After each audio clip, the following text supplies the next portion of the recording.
A paz do Senhor Jesus Cristo a todos nós, amém? Vamos abrir a nossa Sagrada Escritura na primeira carta de Coríntios, aos Coríntios, capítulo 16, da primeira carta escrita por Paulo à Irmandade em Cristo que se reunia na cidade de Corinto. O capítulo vamos ler de número 16 e o versículo número 9.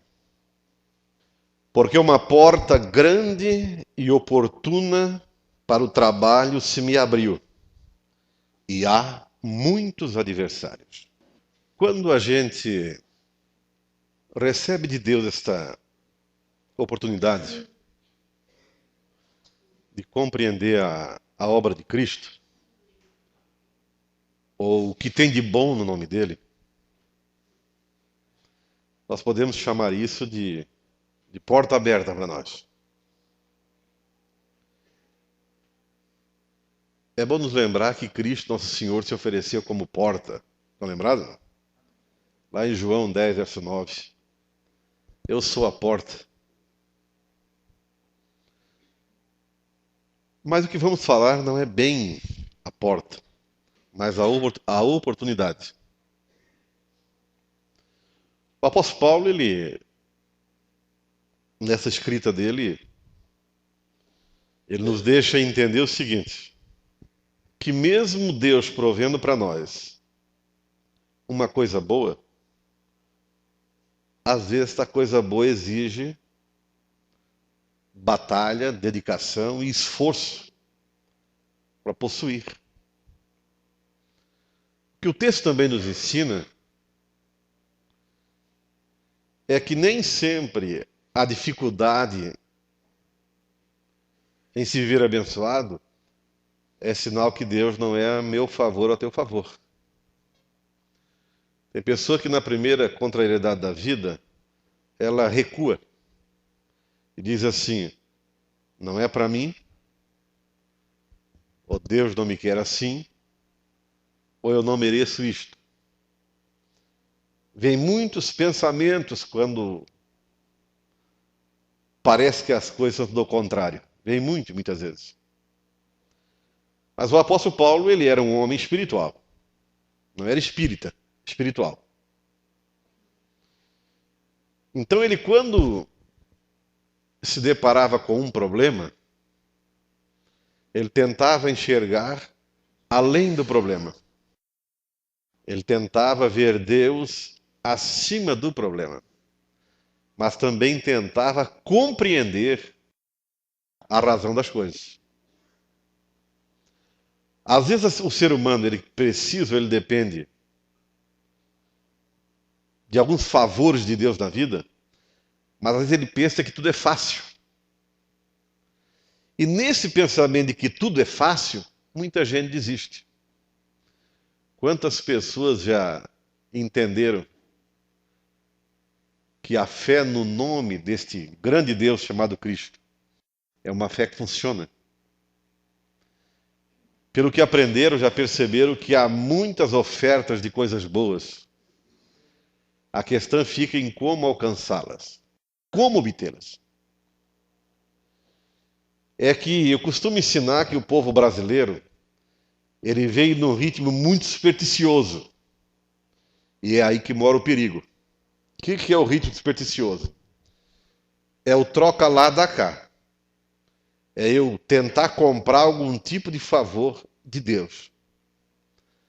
E nessa troca, nessa tentativa de troca de favores ou de compra, é onde existem muitos amuletos, muitas coisinhas no meio do povo, como algum tipo de símbolo de resposta ou que facilite atrair a mão de Deus sobre a pessoa. E com isso, então, as pessoas se voltam muito a essas coisas palpáveis que o olho vê, como algum tipo de mediador ou intermediário que facilite os favores de Deus. Quando, na verdade, o apóstolo Paulo, ele percebia de uma outra maneira. Ele, quando chegou na cidade de Éfeso, ele percebeu que a recepção pelo povo sobre o Evangelho de Cristo era boa. Mas, ao mesmo tempo, ele percebeu que havia uma oposição muito grande contra ele e o Evangelho de Cristo. Nessa escrita que ele faz, ele diz, olha, Deus abriu uma porta para que a palavra dele seja pregada em Éfeso. É uma oportunidade para eu fazer e para as pessoas entenderem. Mas diz ele, mas a oposição é grande. A oposição era grande, mas não foi motivo de Paulo desistir. Ele continuou e Deus honrou o trabalho dele. E o resultado que o Evangelho deu foi muito grande, muito grande. Então ele reconheceu que mesmo Deus colocando nas mãos dele a oportunidade, ele tinha que lutar. O adversário, ele sempre luta contra, nunca a favor. O adversário não é quem luta a favor, é quem luta contra. Então Paulo não se deixava levar pela oposição, mas ele caminhava pela fé naquele que facilitaria a vida dele.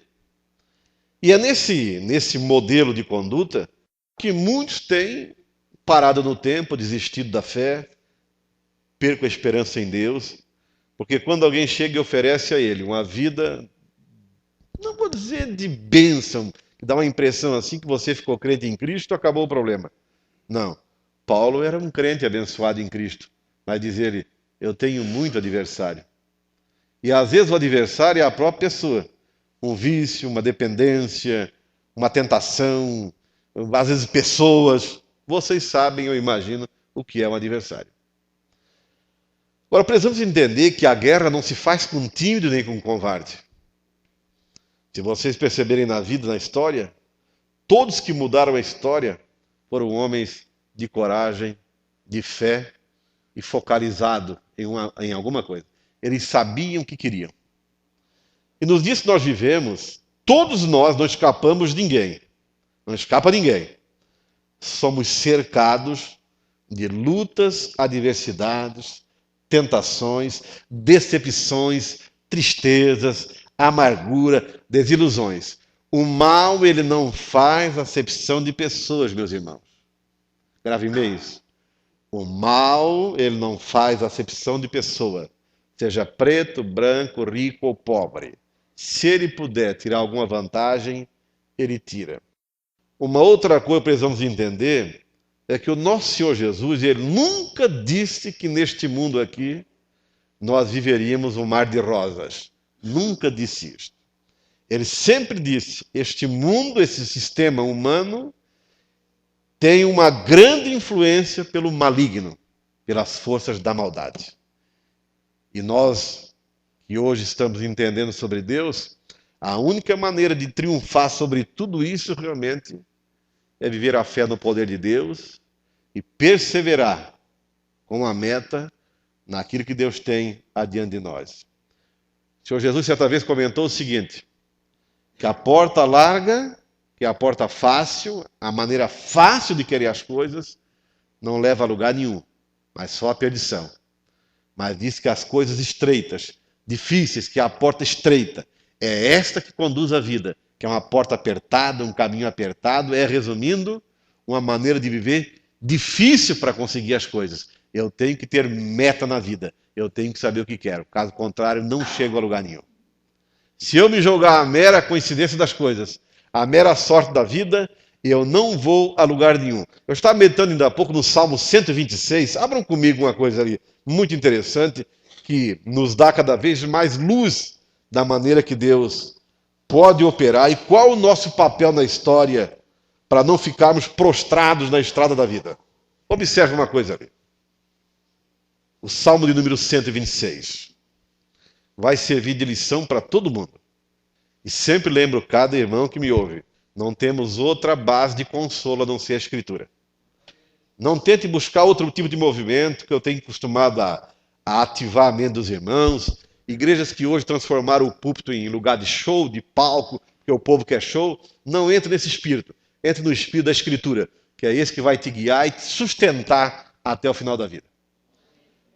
O Salmo 126 e o verso número 5 e 6 diz assim, ó. Os que com lágrimas semeiam, com júbilo ceifarão.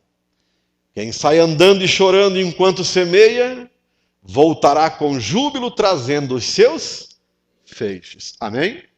Observe a expressão aqui no início, verso 5. Os que com lágrimas o quê? Eu acho que todos os irmãos aqui, eu falo por mim também, vocês sabem que homens inteligentes no mundo chegaram à conclusão que todo homem bom chora. Sabiam disso? Vocês sabiam que Jesus chorou muitas vezes? E vocês sabiam que quando a gente tem um coração mudado pelo Evangelho, a gente também chora? Você chora por você, pelas pessoas, pelas circunstâncias. E muitas vezes nós queremos a mudança na vida de alguém, ou em nós, ou na de alguém, e nem sempre essa mudança cai do céu com facilidade. Às vezes o nosso processo para alcançar tudo isso pode ser o processo de sair chorando, que é o que com lágrima semeia. Nós às vezes queremos colher uma vida de paz, uma vida de pessoas transformadas ao nosso lado. Mas vacilamos em alguns momentos em compreender que tem bênção, que a semeadura é dolorida. Amém? Vocês sabem que existe tipo de colheita que você meramente joga semente.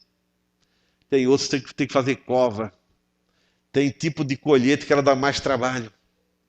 Então a nossa vida diante de Deus, há momentos que nós vamos colher algumas coisas boas sem ter feito muito esforço.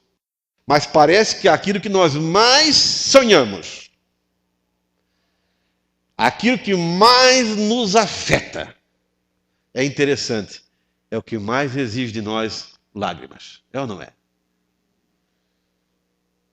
Mas o que temos que entender é que Deus aqui nesse quadro, por exemplo, Ele não oferece para nós um outro recurso neste quadro. Uma semeadura com lágrimas. Na verdade, nós também aprendemos que toda semente requer água, é ou não é? Hã? O João, no Apocalipse, ele diz que haverá um dia na eternidade em que Deus vai enxugar dos olhos toda lágrima daqueles que chegaram lá. Eu, quando leio esse texto em Apocalipse, eu penso assim, meu Deus, alguns vão passar para o lado de lá, mas vão chegar lá nos prantos e lamentos. Em razão de fases difíceis que aqui passou. Ou faleceu vivendo uma fase difícil, mas nas mãos desse Deus. Nas mãos do nosso Senhor Jesus Cristo.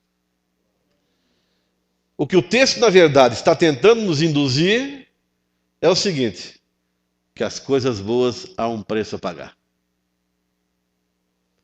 Que não é fácil domar um corpo como o nosso, uma natureza que ela nasce indomável, chucra, cheia de defeitos, cheia de tendências, e mais o mundo que nos cerca, tentando nos conduzir por caminhos da desgraça. E sabemos o número grande da sociedade que estão descambando por caminhos sem volta, ou de gemido e de choro, que não edifica, mas choro da morte. Enquanto nós, que muitas vezes, em prol de pessoas ao nosso lado, ou de nós mesmos, quando choramos, não choramos porque estamos perdidos, mas porque exigimos mais restauração, tanto em nós como em pessoas. E as lágrimas que Deus realmente recolhe, biblicamente, é o choro do crente em Cristo. E choramos por uma justa causa. A Bíblia fala de um choro de tristeza que é a consequência do que o mundo dá. Porque o mundo, já ensinei aqui, ele tem um princípio da astúcia da serpente com Adão e Eva. Entenderam que Deus era egoísta, que Deus queria o conhecimento para ele só, quando a serpente induziu Eva e Adão nesse ensino. E a serpente então enfeitou o mundo para Adão e Eva, dizendo, se vocês comerem daquela fruta, vocês serão deuses também. Vocês serão pessoas inteligentes, saberão a diferença entre o mal e o bem. E Deus não quer isso. Deus quer isso só para ele. É como se dissesse, Deus é egoísta. E Adão e Eva entraram na conversa. E isso eu já ensinei que acontece até hoje. O mal o pecado, as coisas ruins, disfarçadas de boas, elas sempre mostram só o início da coisa boa, nunca mostra o final. Nunca mostra a consequência. Nunca mostra o que deu lá no final. Sempre o começo, porque no começo não tem problema. O começo tudo é bom, a consequência vem depois. Mas tem muitas coisas que começamos corretamente e acabamos corretamente com felicidade. Mas o mal, o demônio, o pecado, nunca mostra a verdade. Sempre um enfeite disfarçado. E a pessoa entra. E o final, como diz a própria Bíblia, há caminhos que ao homem parece direito, mas no final é o caminho da morte. Quer dizer, o mal nunca mostra o final, só o início. E infelizmente, tem muita gente entrando, ligados a mim, ligado a você, talvez em família, em parente, amigos, que estão entrando por caminhos que para eles é o melhor caminho do mundo. É a coisa mais boa do mundo, enfeitada, o prazer, como a Bíblia diz que o pecado, certos comportamentos são prazerosos. Aquele padrão que Moisés resolveu rejeitar, que era a posição de um faraó, toda regalia, vida fácil, mulheres e mulheres, dinheiro, posição, status. Diz que ele rejeitou tudo isso, porque via na palavra de Deus uma oportunidade muito melhor, porque ele via o invisível. Então nós muitas vezes somos chamados até de doidos, porque também contemplamos este invisível. E pela fé estamos trocando muitas coisas visíveis pelo invisível. E o mundo nos chama de louco. Mas a nossa loucura vem de Deus, para nos conduzir à eternidade. Quem sai andando e chorando, diz o verso 6, faz o quê? Quando semeia, voltará. Meu irmão, ninguém volta de onde nunca esteve. Você sabia disso? Ninguém volta de onde nunca esteve. Então, se você nunca esteve no processo do sair, então você nunca vai voltar porque você ficou. Então, se você deseja alguma intervenção e mudança em tua vida, tem que sair do local do comodismo, da incredulidade, do conformismo. Quem deseja mudança tem que querer sair de onde não presta, de onde não gosta ou de onde não dá certo. Você não pode se conformar com a situação que não dá certo. Você tem que aplicar a fé, o esforço, a intuição, ter uma meta na vida, e, enfim, sair. Tem que semear, tem que tentar, tem que usar a fé, tem que usar o poder de Deus, tem que lutar, tem que sair, tem que se mover. E com isso, automaticamente, haverá a resposta, haverá o retorno. Então, grave bem. Muita gente vive a vida toda cercado de problemas e desilusões, porque também nunca quiseram sair de onde estão. Todo mundo vê que aquela pessoa é uma pessoa desgraçada. Só ela que não quer ver. Fulano, a tua vida, tu perdeu tudo, tu perdeu mulher, emprego, saúde, tu perdeu tudo, tu não quer sair dessa vida? Ele diz, tá bom assim, com a boca cheia ainda, tá bom assim. Mas todo mundo vê que não tá bom, tá todo estribuchado, tá todo arrombado, tá tudo desgraçado. E continua dizendo que tá bom, mas só ele vê que tá bom. É ou não é? Então a pessoa só alcança a mudança se ela querer sair de onde está. É interessante que a palavra diz, esse livro sagrado, que Deus só opera dentro do nosso querer. Deus não força ninguém a ser o que Ele quer que seja. Ele primeiro convida e espera que a pessoa queira ser. Paulo ensina que Deus opera em nós tanto o querer como o efetuar. Então Deus efetua dentro do nosso querer. Eu tenho que querer, e com isso Deus opera. Deus respeita a posição do homem. Por isso que sempre há as diferenças de alguém que se destaca mais em uma vida de paz, em uma vida de tranquilidade, em uma vida de sucesso. E muitas vezes o sucesso é singular, ele não é pluralizado numa família. Muitas vezes numa família, numa casa de 4, 5 ou 6, pode haver uma pessoa ali de sucesso. Uma pessoa que realmente sabe o que quer, para onde vai, que faz acontecer as coisas boas. Não quer dizer que quando fala de sucesso, é obrigado a ser a quadrilha toda. Você está me entendendo? Agora é muito importante quando alguém dentro da tua casa, ou parentesco, ou na empresa, perceba que você é uma pessoa bem-sucedida. Você tem equilíbrio de segunda a segunda. Você é uma pessoa que tem esperança. Você é uma pessoa que tem uma palavra certa para o desamparado, para o desiludido. Eles vão perceber que você é uma pessoa bem-sucedida. Não pela chave do carro em cima da mesa, mas pela postura, pela posição emocional, pelo grau da tua espiritualidade, pela maneira que você leva a vida. E o que mais encontramos hoje em dia são pessoas que pararam no tempo, desiludidas da vida, cheias de problema. E claro, quem conhece o caminho deve mostrar a elas, porque somos chamados para isso também. Amém? Percebemos mais uma coisa, abram comigo aqui em Juízes capítulo 7, voltamos no Velho Testamento mais um pouquinho. Como a bênção é sempre os lutadores, quem luta vence, quem luta chega lá.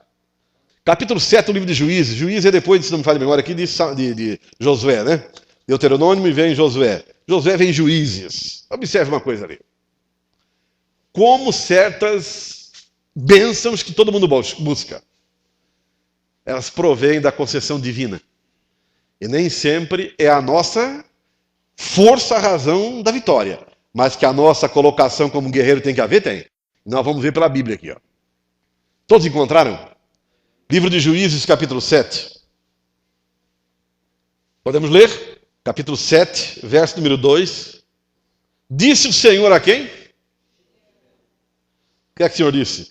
É demais o povo que está contigo para eu entregar os midianitas nas tuas mãos. Em suas mãos. Israel poderia se gloriar contra mim, dizendo, a minha própria mão me livrou. Apregou, pois, aos ouvidos do povo, dizendo, quem for tímido e medroso, volte e retire-se da região montanhosa de Gileade. Então voltaram do povo 22.000 e 10.000 ficaram. Amém? Vocês entenderam a leitura até aqui? Deu para entender? 32.000 pessoas, só dessa pancada tinha 22 medrosos em 2.000. Vocês entenderam? Só nesse número aqui de 32.000, tinha 22.000 tímido e medroso. Vocês compreenderam? E sabe por que Deus fez a diferença? Israel vinha passando uma dificuldade muito grande. Quando plantavam, na época das colheitas, esse povo nômade chamado midianitas, eles vinham com camelo, cavalo, e arrancavam e roubavam tudo, carregavam tudo. A plantação do povo acabava em nada.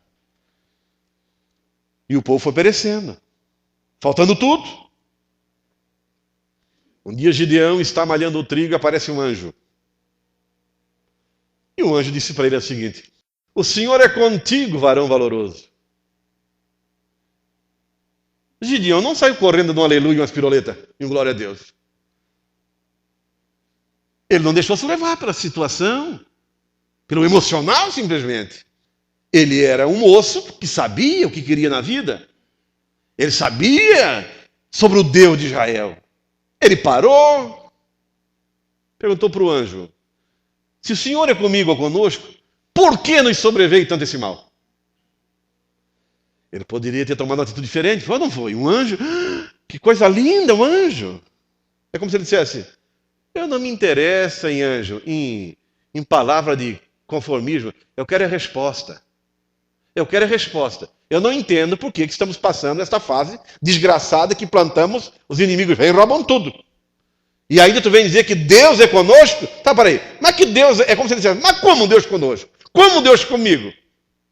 Ocorrendo essa fatalidade toda. O anjo ficou sem resposta. Não disse nada. O anjo disse assim para ele, vai nessa tua força, varão valoroso. Resumindo, Deus continuou falando com ele e tivemos esta conversa aqui da resposta divina. Quando ele saiu do conformismo, quando ele quis alterar a história da vida dele, o que é que ele fez? Não, esse negócio que Deus está contigo, mas a vida descambando, e não tem gente assim hoje em dia, até não tem. Hã? O rádio na 97, não sei o que é ali, ora por mim, que o marido foi embora, a filha também, o filho, eu perdi o emprego. Aí quem está do outro, quem está na rádio, fica firme aí, meu irmão. Deus vai te dar a vitória. Isso é uma prova. Fica firme na fé, tá? Tá, mas é. Aí eu sou obrigado a me acomodando com esse tipo de resposta? Hã? Quer dizer que você está no pepino? E vem todo mundo, não, irmão, peraí. Onde é que está Deus nessa história?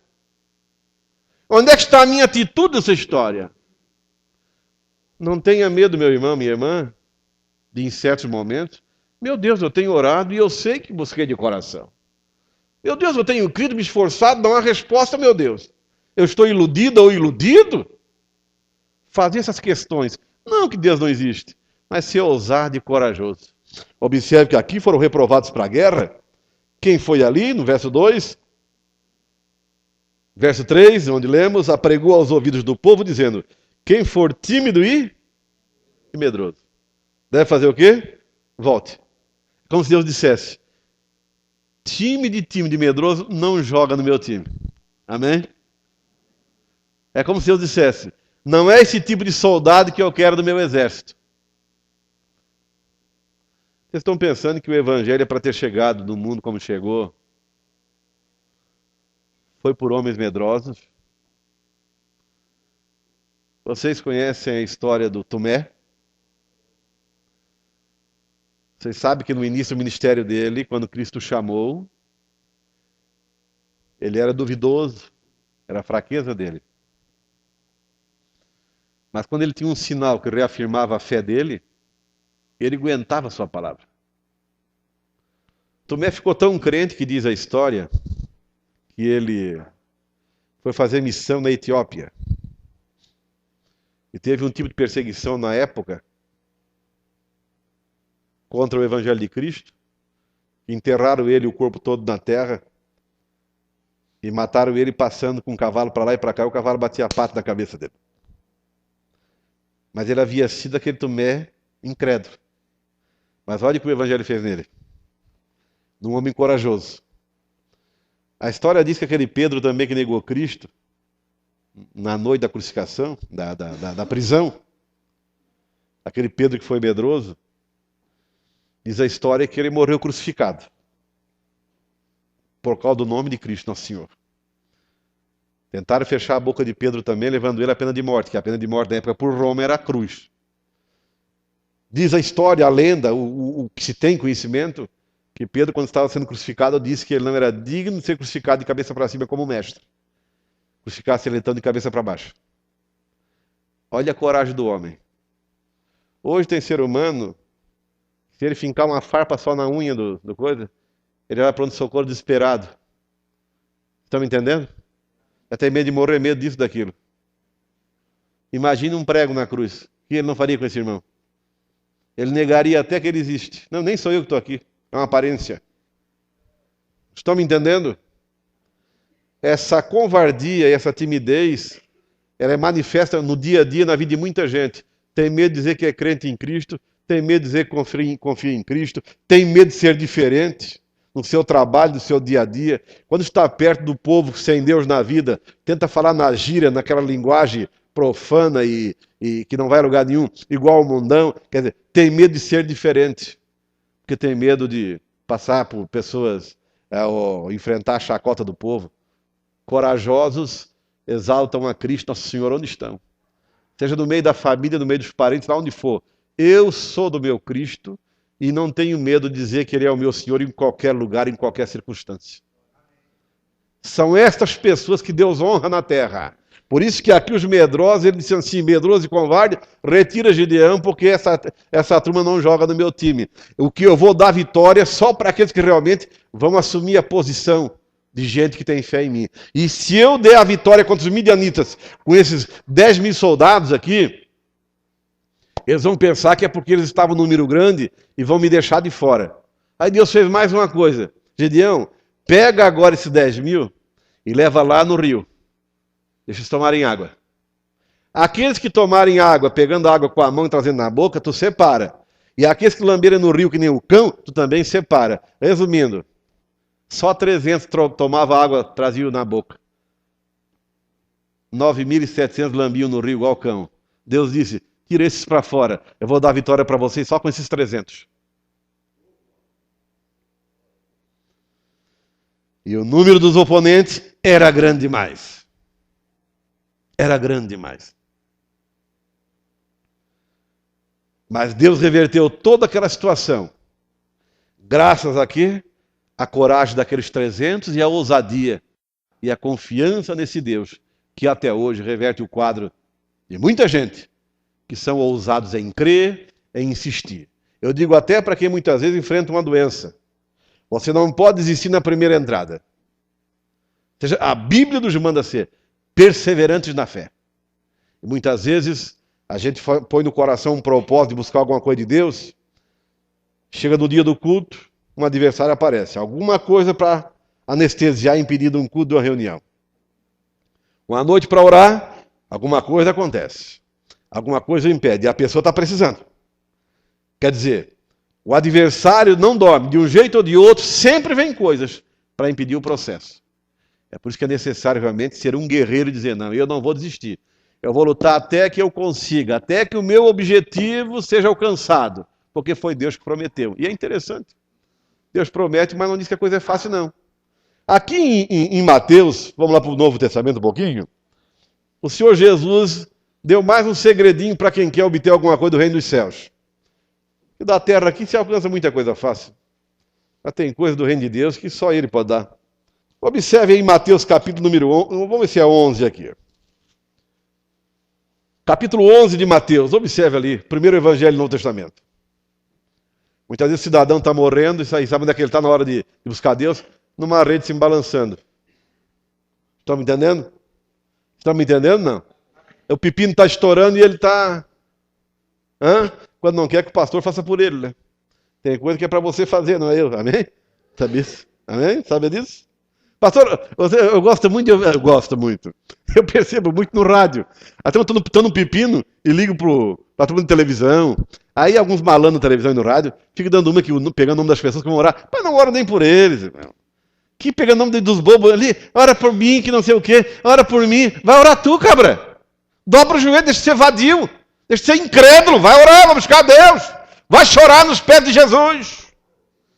Mas é fácil ligar para um rádio. Para, ó. Vai orar, ô treva, vai buscar Deus. Vadio e preguiçoso. Estão me entendendo, meus irmãos?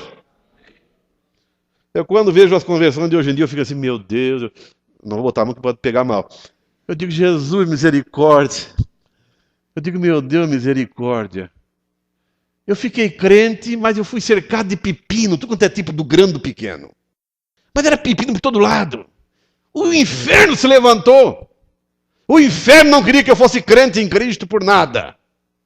Mas eu queria ser e pronto. A oposição era grande, era no trabalho, família, amigos, era tudo que vocês imaginavam. Tudo. Mas eu não tinha outro recurso, a não ser dobrar o meu joelho para ele parar de tremer. Vocês estão me entendendo? Eu fiquei por muitos anos, muitas noites, a noite toda, orando, chorando nos pés de Deus, lendo a palavra, me envolvendo com vidas. Muitas vezes, sem comer durante um mês, 20 dias, comia 10 dias de alimentação para manter vivo. O mais jejum e choro e oração para vencer o que a natureza humana pedia, a oposição. E hoje eu percebo que está um evangelho moderno sem cruz, sem luta. Tudo quer vencer, mas assim, meu amigo, meu irmão, sabe por que Cristo venceu a cruz? Ele passava noites e noites em jardins, a sós, buscando do trono o poder para poder resistir o que tinha que ser feito com ele neste mundo. Porque ele assumiu a natureza humana. Ele dependia do poder do alto também para se manter como ser humano, como humano e como Deus ao mesmo tempo na face da terra. Vocês estão me entendendo? Quanta doença, quanta desgraça. E o tempo está passando. Quanta gente está inválida com a doença há 5, 10, 15 anos? Meu irmão, meu amigo, para com isso. Se a medicina como recurso não resolveu, tem Deus. Mas muitas vezes cada alma tem uma maneira de Deus tratar. Tem uma alma que precisa de um tipo de desenvolvimento que a outra não. Tem gente que Deus primeiro tem que quebrar a estrutura da alma dela. Colocar no chão para Deus levantar. Quebrar o eu sei, o eu faço, eu posso e deixar Deus fazer. E isso se alcança, esse quebrantamento, com choro, com gemido, com oração, com lamento, com horas a sós nos pés desse Deus pela fé. Aí o Espírito diz assim, agora tu está pronto para receber o milagre. Porque até agora o eu falava muito ainda. E Deus quer ser o Senhor da nossa vida em tudo. Capítulo 11 de Mateus, versículo número 1, 12. Cristo, nosso Senhor, falou isto. Desde os dias de João Batista até agora, o reino dos céus é tomado na moleza. Ah, por quê? A minha Bíblia está meio alterada aqui. É tomada de que maneira? E os que ficam na rede sentados tomam posse dele, amém? E os que, o quê? Se esforçam. Ocorre o quê? Se apoderam do reino de Deus. Amém? Então quer dizer o quê? Que as coisas da divindade, os recursos, são tomados por esforço. Amém? Muitas vezes você está em casa na hora de um culto, aquela jantinha apetitosa, aquele cheirinho de churrasquinho e coisa, e frio, e a caminha está lá, tu olha assim, nossa, que benção. Mas você diz, não, mas eu preciso. Eu vou no culto me lamentar com meus irmãos em Cristo diante desse Deus. Eu estou precisando de um socorro. Não tem nada que ficar vendo novela de Globo e Bang Bang e cama, não. Eu vou levar este corpinho, gordinho ou magrinho, sei lá como for, para o joelho. Eu vou buscar Deus.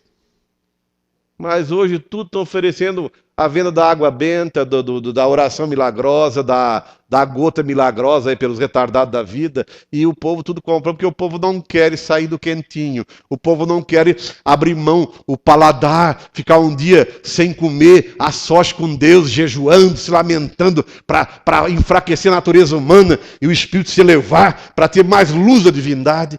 É difícil. Se a pessoa tenta, ainda toma um cafezão 8 da manhã com salame e pão, e 9 e 11 horas vai almoçar e diz que ficou em jejum. E se ele não comeu até meio-dia também ele já vai se panturrar, porque ele diz assim, ai, me deu uma gastura, uma tontura, eu não vou ficar sem comer. Pode ficar que não morre não, meu irmão. Fica a sós com esse Deus. Põe a carne na cruz. A natureza humana, ela só quer sombra e água fresca. É assim que tu está vendo? Sombra e água fresca? Tu está frito então. Tu está frito. Teus negócios não vão mudar. Tua saúde não vai melhorar. Tua espiritualidade não vai melhorar. Enfim. A pessoa fica remando no afogamento da vida. Tem que querer sair do lamaçal e clamar por socorro. Buscar aquele Deus que garante a vitória quando as tuas forças não conseguem. Quando se esgotar o limite humano, Deus intervém, mas tem que pagar o preço da busca, do lamento, da cruz. Amém, meus irmãos? Tem que lamentar-se diante de Deus. Vamos aqui um pouquinho para o Apocalipse. Observe novamente uma coisa ali, ó. Apocalipse, capítulo 3, o último livro da Bíblia. Versículo número 8. Nosso Senhor mandou um recado por João, à igreja de Filadélfia, dizendo, conheça as tuas obras. Eis que tenho posto diante de ti o quê? Uma porta aberta, a qual ninguém pode fechar. Que tens pouca força. Entretanto, guardaste a minha palavra e não negaste o meu nome. Até hoje a operação dele baseia-se nisto. Mesmo nós tendo pouca força, não podemos negar o nome dele. Mesmo quando tudo parece que vai nos derrotar. Não, Senhor. Tu falou que me ajudaria. Tu falou que me levantaria. Tu falou que tu é o meu Senhor. E eu vou perseverar confiante. Mesmo parecendo que tudo vai ruir. Aqui Cristo viu. Cristo já estava de volta ao céu no primeiro século.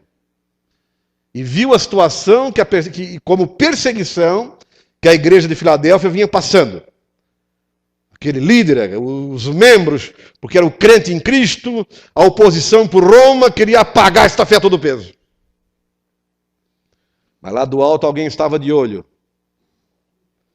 E quando percebeu que a casa ia ruir por terra, ele interveio e manda um recado. Eu estou vendo que a tua força é pouca. Mas esta porta que eu pus na frente da tua pessoa, esta porta que eu abri, ninguém vai fechar. Ninguém vai fechar. Isso também nos ensina que quando Deus te conceder alguma coisa, Não tenha medo de contar para as pessoas. Alguém já disse o seguinte: não se conta as bênçãos porque o diabo ouve, aí ele rouba. Então o diabo é mais forte que Deus. É mais fácil adorar o diabo do que Deus. Vocês estão me entendendo? Reafirme tua fé. Que Deus te conceder aquilo que você está crendo que vai alcançar pela fé em nome de Cristo. E aquilo que eu digo é aquele básico da vida. O que é o básico da vida? Senhor Deus não tem prazer em ver você passando fome. Não. A não ser que a pessoa não seja muito chegada no trabalho. Aí é um problema que nem Deus pode curar. Deus tem prazer que você tenha saúde. Isso está no plano divino. Então você pode e deve saber que você tem o direito de ser saudável. Que esse direito, ele reside no nome do Senhor Jesus Cristo. Então você, crendo, exigindo, cobrando, orando, buscando, você está buscando uma coisa certa. Que cedo ou mais tarde ela vem. Quem sai andando e chorando vai voltar sim, com um bom resultado. Tendo pouca força, não negaste o meu nome. Vocês já passaram por situações, tipo assim, está sem dinheiro, as contas venceram, o armário está... Geladeira tem 2 folhas de alface murcha, e você sabe que o pagamento está longe ainda. Aí você sabe que dá para fazer um jeitinho aí por esse comércio afora aí, e dar um calote.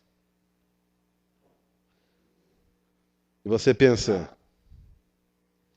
eu vou dar um golpe, eu não vou morrer de fome. Ao mesmo tempo, mas eu sou crente no Senhor Jesus Cristo. Não morro de fome, mas não faço isso. Se você fizer, você está negando o nome dele, que o nome dele é a verdade. Então, mesmo tendo pouca força, pouco recurso, quando ele observa que eu persevero na minha fidelidade, ele diz que, além da tentação, antes que ela me destrua, ele dá o escape. Isto é verdade. Aqui ainda no Apocalipse, observa uma coisa ali. No capítulo 3 e no verso 15, outro recado dele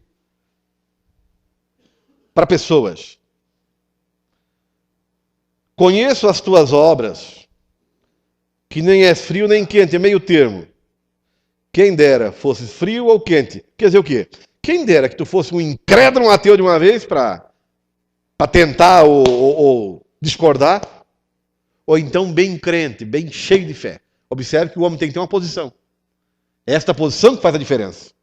Esta posição que nos leva a alterar o curso da vida. Mas tem ainda aqui, no capítulo 2 também, outra observação de Cristo para o povo dele. Capítulo 2 do Apocalipse, do verso 9, diz assim, outro recado de Cristo para aquele povo, para um outro povo de uma outra igreja. Conheço a tua o quê? A gente está num problema, pensa assim, será que Deus está me vendo? Tá, minha irmã. Mas por que ele não me tira da tribulação? Por 2 razões. Vai tirar na hora certa, ou você não está usando a arma necessária para mudar o quadro da vida. Quando fala-se assim, estou esperando em Deus, isso não significa eu me acomodar. Você está me entendendo?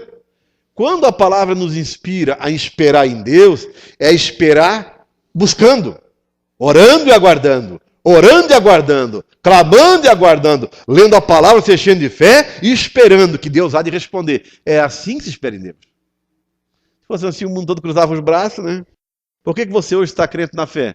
Tu saiu da tua casa, tu te esforçou, tu parou para ouvir, tu pegou o teu ônibus, o teu carro, gastou o teu dinheiro, tua passagem, trocou alguns tipos de prazeres naquela noite, naquele dia, para poder estar aqui ouvindo e aprendendo, senão você não estaria aqui.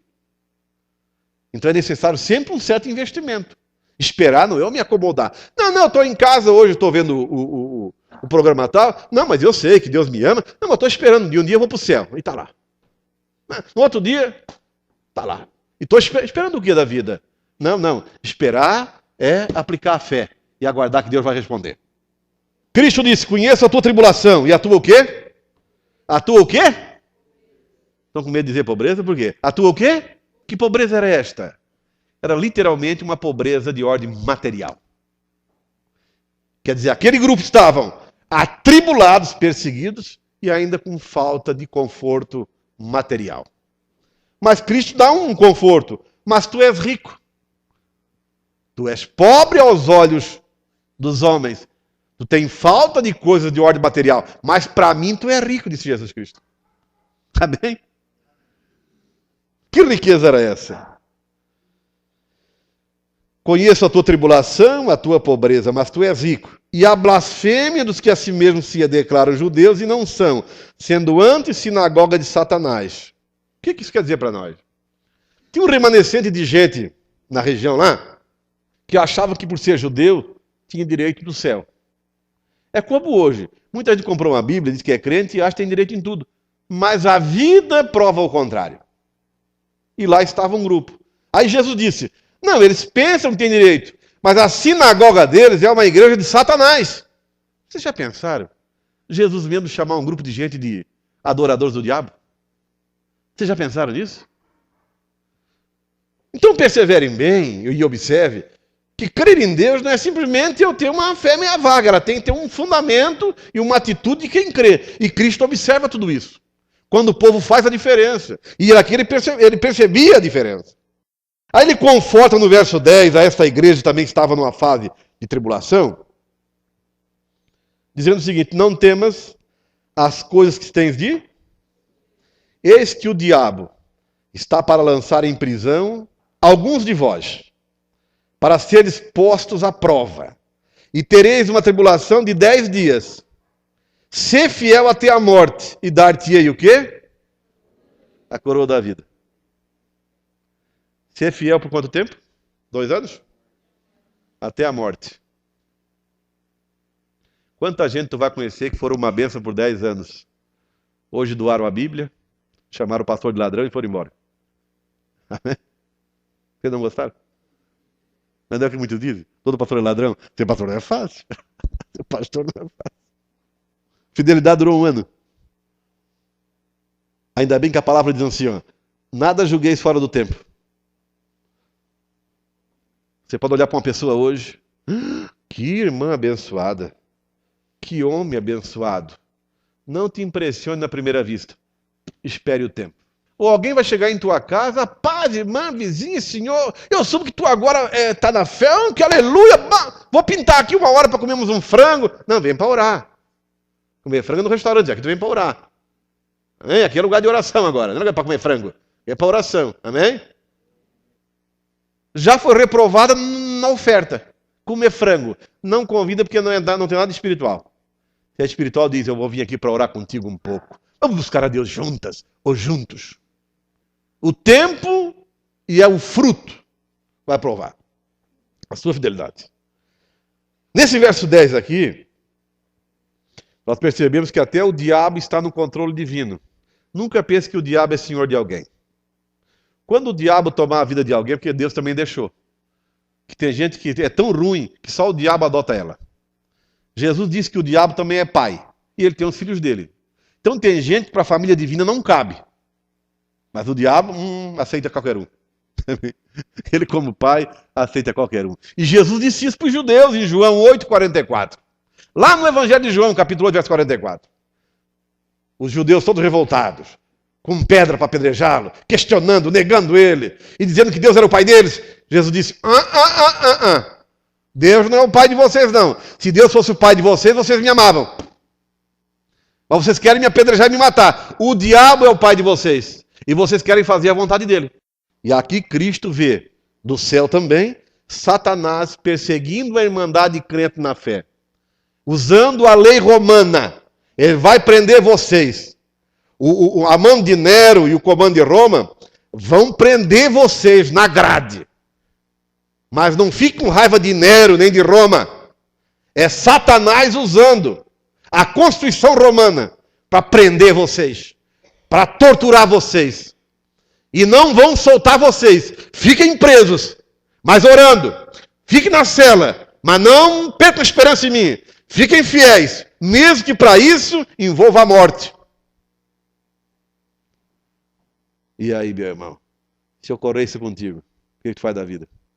Estão vendo o que é que os irmãos em Cristo passavam no passado? O que é que motivava eles a caminhar em frente? Era a sua confiança em Cristo Jesus. Não tinha grade que tirava eles da esperança. Não tinha perseguição que neutralizava a fé deles. Estavam sempre firmes na fé, não importava a luta. Porque eles sentiam o consolo do Espírito de Deus. Porque é isso que o Espírito de Deus faz. Consola quem crê e quem busca o seu santo poder. Nunca o acomodado, mas o que vai à luta, persevera. E sempre vê Deus maior que o problema. Se o problema for maior do que Deus, então você será sempre dominado pelo problema. Mas veja um Deus além de tudo, acima de tudo, e põe a tua fé em ação. Foi Cristo que ensinou isso. Se tiveres fé, como um grão de mostarda, tu vai dizer para esse monte, te manda daqui, e ele vai obedecer. Amém? Use a fé. Mostarda é pequena, mas depois de ela crescer, ela dá uma árvorezinha grandinha. Põe essa pequena fé em ação, meu irmão, meu ouvinte. Não te jogo nas cordas. Muitos estão perdendo a esperança. Muitos não oram mais, não leem mais a Bíblia, está pegando um pozinho, tira o pó quando vem na igreja, perderam a esperança. Não faça isso. Isso é sinal dos tempos. Isto é sinal dos tempos. O mundo está mudando e muita gente não está percebendo. O mundo está em colisão. O mundo está sendo alterado. E a Bíblia contou a história muito antes. Devemos estar atentos. Atentos, porque Pedro disse o seguinte, que nos últimos tempos haveria uma pergunta na consciência do povo. Onde está a volta de Cristo? Está tudo igual do mesmo jeito. Essa é a expressão que Pedro usou. Que muitos perderiam a esperança. E o papel da gente que ensina é tentar, nos esforçar a nos manter de pé, não perder a esperança, porque se abandonarmos Cristo, vamos para onde? Para onde você vai? Esta resposta, discípulos na época deram a Cristo. Quando ele perguntou, vocês querem me deixar também? Eles disseram, para onde nós vamos, se tu tens a palavra da vida? Você que ouve o ensino, talvez alguma alteração na tua vida, na parte física ou material, você ainda não obteve, se é que está buscando. Mas uma coisa eu sei, quando nos reunimos em torno deste livro, ele transmite para nós um grau de vida que queira ou não queira, voltamos para casa diferente e às vezes não percebemos. Você entra daquela porta para cá, até com uma obsessão, uma opressão, e você mesmo diz para si mesmo, ou o parente, o marido ou a esposa, quando volta para casa, diz, mulher, tu voltou melhorzinha. Eu também acho, diz ela. Também estou percebendo que estou mais calma. E realmente a pessoa volta mais calma, mais calmo. Estão me entendendo? Volta em paz, porque as palavras de Cristo produzem em nós paz, fé, vida e equilíbrio. É isso que coisas humanas não dão. Movimento humano não dá. O espírito da fé está na palavra. Quando absorvemos e cremos, o Espírito de Deus atua junto à palavra e aplica em nós o efeito. Queira ou não queira, cada trecho da Bíblia que lemos é uma dose de vida que recebemos, se acatarmos, absorvermos e amarmos o que ouvimos. Mas se o ensino bater e voltar, não pode se cumprir em tua vida o texto da Bíblia. Quem tem ouvidos, ouça o que o Espírito diz à igreja. É como se alguém não tivesse ouvido. E eu torço para que todos aqui tenham ouvido, e ouvido aberto, para que o Espírito de Deus fale e você ouça, e possa dizer, não, realmente estou entendendo. E é isso que eu quero em nome de Jesus.